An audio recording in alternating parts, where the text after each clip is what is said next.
Hi there, good morning. I'm Councillor Glen, and this is my weekly update for Saturday, November the 16th. It's hard to believe we're halfway through November already, but here we are. And today I'm in front of St. Andrew's Presbyterian Church on Stittsville Main Street at Mulkins. There is a reason I'm here. I'll share that in a moment, but this is one of my favorite buildings on Stittsville, Maine, with the very distinctive yellow brick, and a beautiful building if you have a chance to come check it out.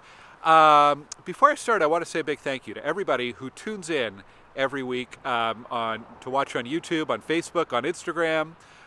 Maybe you're listening to the podcast version.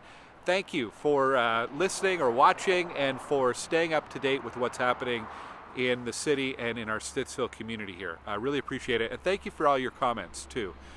It's great to hear from you. I also wanted to say a thank you to the volunteers from the Stittsville Legion for organizing a great Remembrance Day parade and ceremony on Monday. It was really well done. Thank you for your service to our country and your ongoing service to our Stittsville community and veterans here.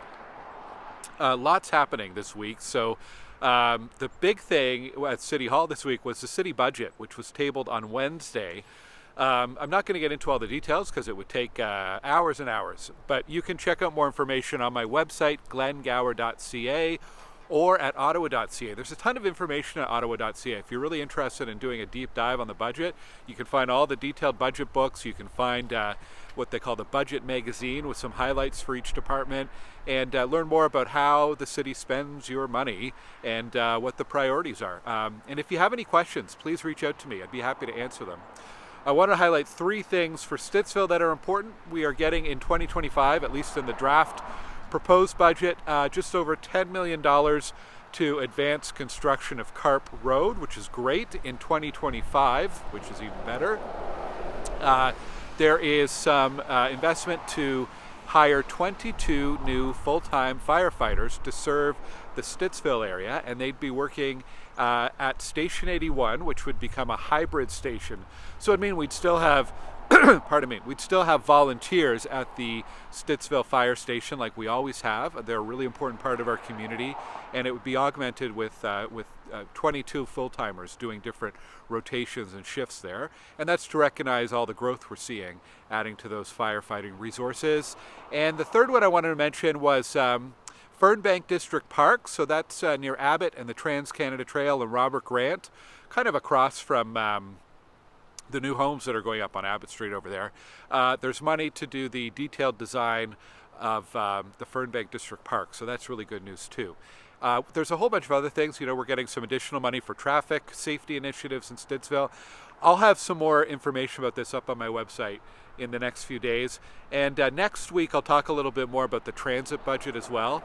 I'm really focused in on that, being on the chairing the Transit Commission, and with the $120 million budget cap, there's a lot of focus on that. But I'll save that for next week and share a little bit of information there. Other stuff happening at the City Hall level. OC Transpo is hosting ParaTranspo Talks, a series of opportunities for ParaTranspo users to talk directly with OC Transpo staff, to share feedback and answer questions. Whole bunch of locations for that. You can find more information at octranspo.com. Sunday, there is a rally for refugees being organized by Refugee 613. They're an amazing organization that provides resources and support for newcomers in our community. That rally happens at 3 p.m. over in Center Point at Ben Franklin Place, which is the old Nepean City Hall, for those of you who remember that. 3 p.m. to 4 p.m. I'm planning to go, and I hope I'll see some people from Stittsville there. The point of this is really to make sure that refugees and newcomers are hearing loud and clear that they are welcome in our city here in Ottawa. We have a long tradition of welcoming refugees and asylum seekers here, so want to make sure that that message comes through loud and clear. More information about that on the Refugee 613 website and social media. I'll put a thing up on my website as well, just so it's easy to find. An update. Last week I gave an update about Robert Grant Avenue, a short update. I'll give a longer update today. Work is coming along a lot slowly than I would like to see, but it is progressing. The intersection at Hazeldean and Robert Grant is basically done. Final touches being put on that, so that's good. The intersection of Abbott Street and Robert Grant, there's going to be some work in the next few weeks just to clean up the excavation work they did there.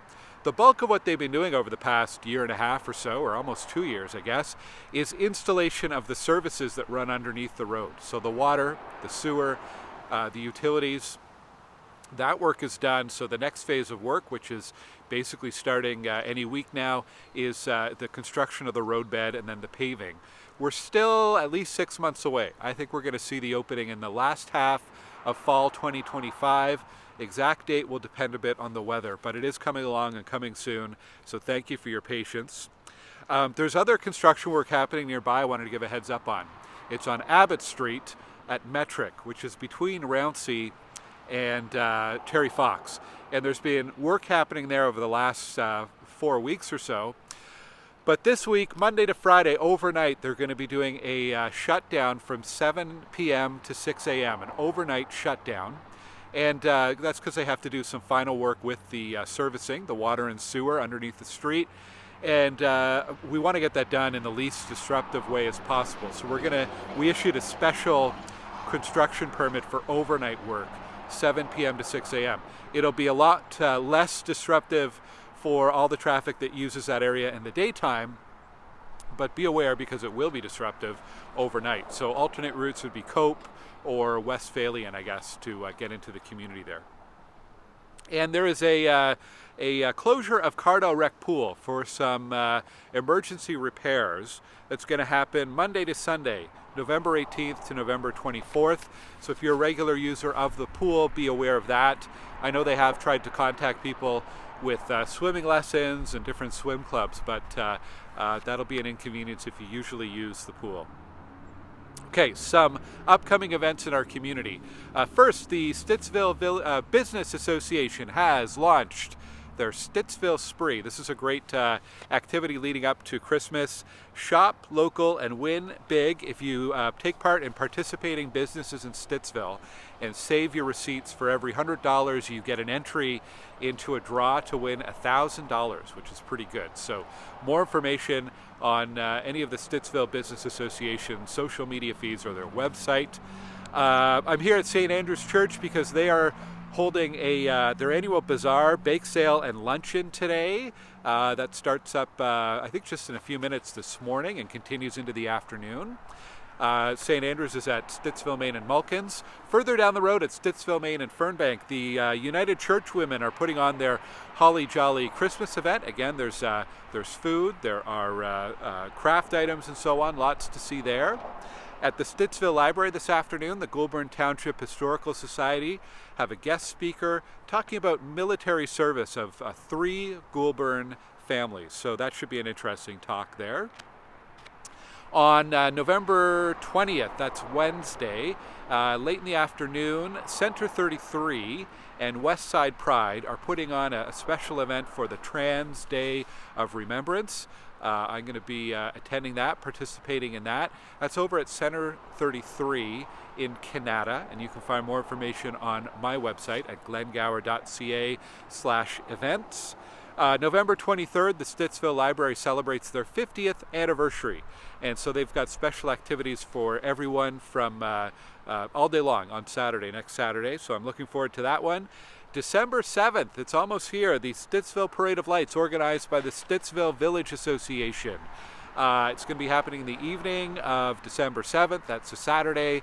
The Village Association is looking for volunteers, so if you or your family want to help out, there's different tasks. One of the big ones is manning the barricades at the end of each road leading onto Stittsville, Maine. So it's a really easy task, and you get front row view of the parade. More information at the Stittsville Village Association website, and I think they still have spaces open for community floats as well. And a final reminder is about neighborhood skating rinks. Thank you to everybody who has volunteered to help out at rinks this year. Wanted to highlight 2 rinks where we're still looking for community sponsors. So an individual or family who'd like to take on leadership of the rink this year. Mark Yakabuski Park, which is over in the Fernbank Crossing neighborhood, and Bradley Craig Park, which is in the Bradley Commons / Abbottsville Crossing neighborhood. If you'd like to help out or would just like more information about what's involved, please send me an email and I'd be happy to put you in touch with our City Parks and Rec staff. Okay, that's it for me. I told you there were a lot of updates, lots going on. I hope you have a great week. Thank you again for watching, and I'll see you here next Saturday. Take care. Bye-bye.